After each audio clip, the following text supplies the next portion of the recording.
नमस्कार दोस्तों, कैसे आप सभी लोग। आज हम अपना पॉलिटिकल साइंस का चैप्टर 1 क्लास 10th उसका सेकंड पार्ट बनाएंगे। Why power sharing is desirable and different forms of power sharing, ये टॉपिक हम कवर करेंगे। इसके बाद ये चैप्टर आपका पूरा हो जाएगा। तो चलिए स्टार्ट करते हैं कि why power sharing is desirable. Power sharing की ज़रूरत है क्या, क्यों चाहिए हमें पावर शेयरिंग? तो देखिए, फर्स्ट इसका जो रीज़न आता है कि पावर अगर शेयर हो लोगों के बीच में, पॉलिटिकल पार्टियों के बीच में, डिफरेंट कम्युनिटीज़ के बीच में, तो कॉन्फ्लिक्ट को रिड्यूस करती है पावर शेयरिंग। अगर सभी के पास में पावर होगी तो इससे कम्युनिटी के अंदर कॉन्फ्लिक्ट होने के चांसेस काफ़ी कम हो जाएंगे। जैसे हमने देखा था कि श्रीलंका में तमिल्स के पास में कोई पावर नहीं थी, इस वजह से वहाँ कॉन्फ्लिक्ट बहुत ज़्यादा बढ़ गए थे।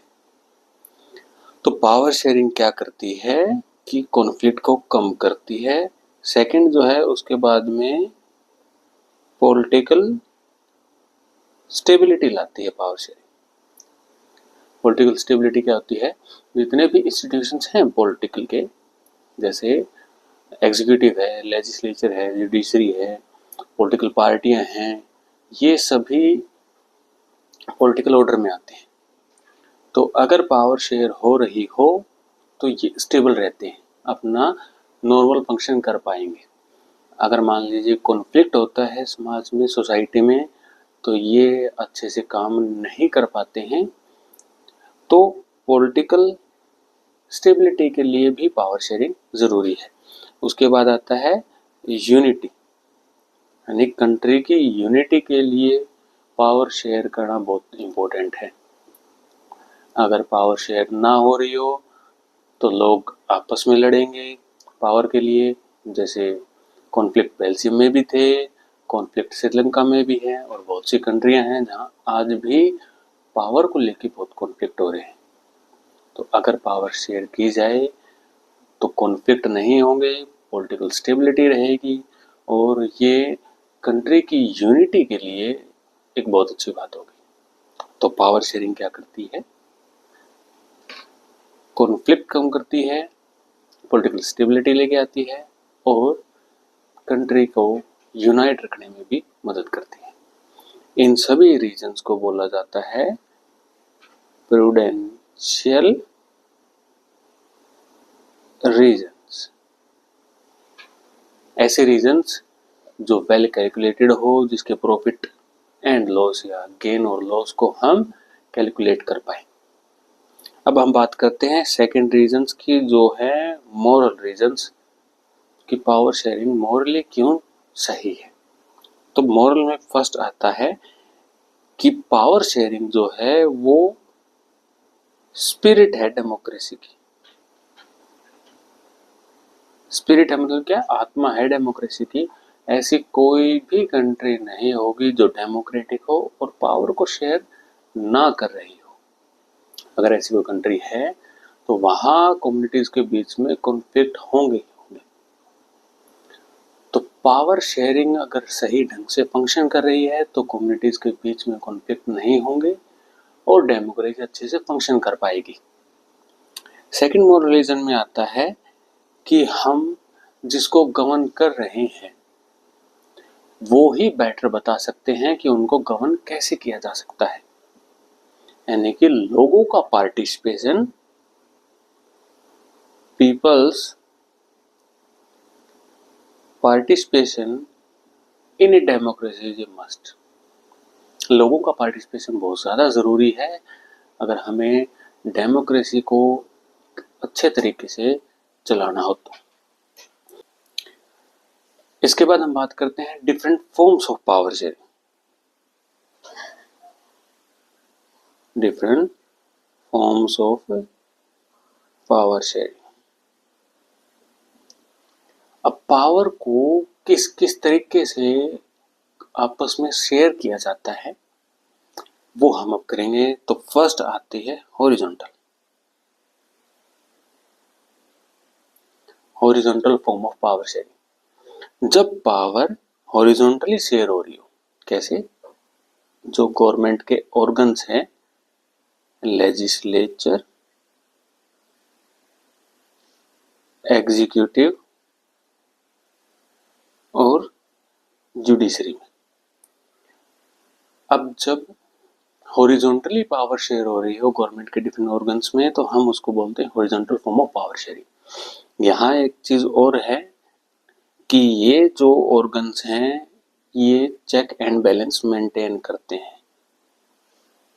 चेक एंड बैलेंस क्या है कि कोई भी सिंगल ऑर्गन ज़्यादा पावरफुल ना हो जाए, इस चीज़ को ये एक दूसरे ऑर्गन आपस में चेक करते रहते हैं और बैलेंस को मेंटेन करते हैं।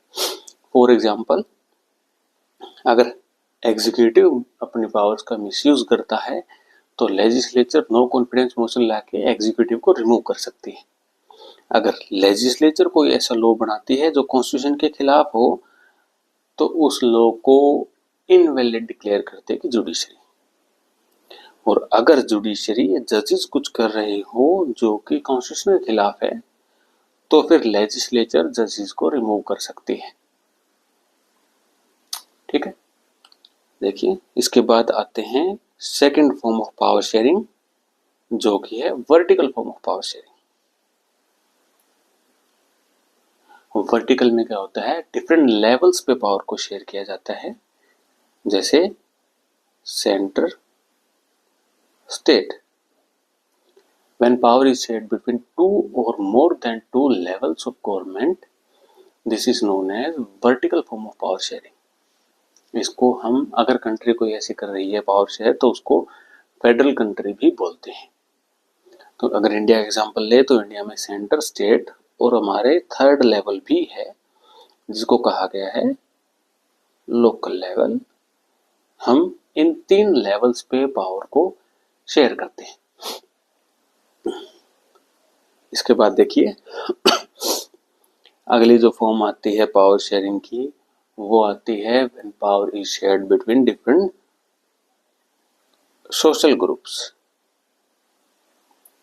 पावर को अलग अलग सोशल ग्रुप्स के साथ में शेयर किया जाए। जैसे बेल्जियम में कम्युनिटीज के बीच में पावर शेयर हुई थी, इंडिया में जैसे SC, ST, OBC, वुमेन, इनके लिए यहाँ हमने सीट्स को रिजर्व किया है।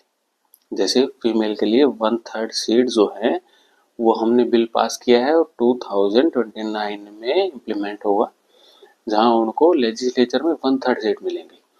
अब तक SC और ST को सीट्स मिल रही थी, रिजर्व सीट्स। तो इस तरीके से भी पावर को शेयर किया जाता है कि ये जो ग्रुप हैं सोशली डिसएडवांटेज्ड, इनको भी पावर दी जाए।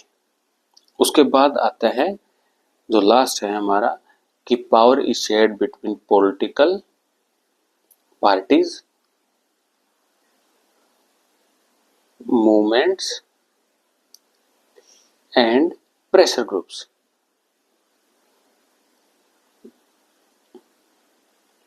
जब पावर शेयर की जाए पॉलिटिकल पार्टियों के साथ में, यानी कि पॉलिटिकल पार्टी आपस में पावर को शेयर कर रही है, इसका बेस्ट एग्जांपल है कोएलिशन। जब कोएलिशन की गवर्नमेंट बनती है तो कोई सिंगल पार्टी पावर में नहीं होती, मल्टीपल पार्टियां होती, और मल्टीपल पार्टियां पावर में है तो वो जो रीजनल पार्टियां आई हैं इस गवर्नमेंट को बनाने में, उन रीजनल पार्टियां या स्मॉलर पार्टियां जो सरकार की हेल्प करती हैं, उनकी कॉन्फिडेंस को या उनकी मेजॉरिटी को मेंटेन करने में, तो उसकी वजह से ये जो पार्टियां हैं ये भी पावर में अपना कंट्रीब्यूशन करती हैं, इनको भी पावर मिलती है। दूसरा है मूवमेंट, यानी किसी मूवमेंट के थ्रू लोग क्या करें, गवर्नमेंट के डिसीजंस को इन्फ्लुएंस करने की कोशिश करते हैं। जैसे नर्मदा बचाओ आंदोलन था, बीज बचाओ आंदोलन, इस तरीके से, या चिपको मूवमेंट है, इस मूवमेंट के थ्रू गवर्नमेंट के डिसीजंस को इन्फ्लुएंस किया जाता है। और जो लास्ट है वो है प्रेशर ग्रुप्स। प्रेशर ग्रुप जैसे फार्मर्स के ग्रुप हैं, इंडस्ट्रीज के ग्रुप हैं, ट्रेडर के ग्रुप्स हैं, ये सभी या तो डायरेक्टली पार्टिसिपेट करते हैं डिसीजन मेकिंग के प्रोसेस में भी गवर्नमेंट इनको कंसल्ट करती है, या डिसीजन बनने के बाद ये भी गवर्नमेंट के डिसीजंस को थ्रू प्रोटेस्ट और अपनी डिमांड देके इन्फ्लुएंस करवाते हैं, करते हैं, और अपना जो है इंटरेस्ट वो गवर्नमेंट के सामने रखते हैं। तो इस चैप्टर में इतना ही है। Different forms of power sharing चारों हमने आज कर लिए हैं। वाई पावर शेयरिंग डिजायरेबल कर लिया है। बेल्जियम और श्रीलंका में क्या क्या हुआ था इससे पहले वाले पार्ट में हमने कर लिया था। तो thank you so much and have a nice day.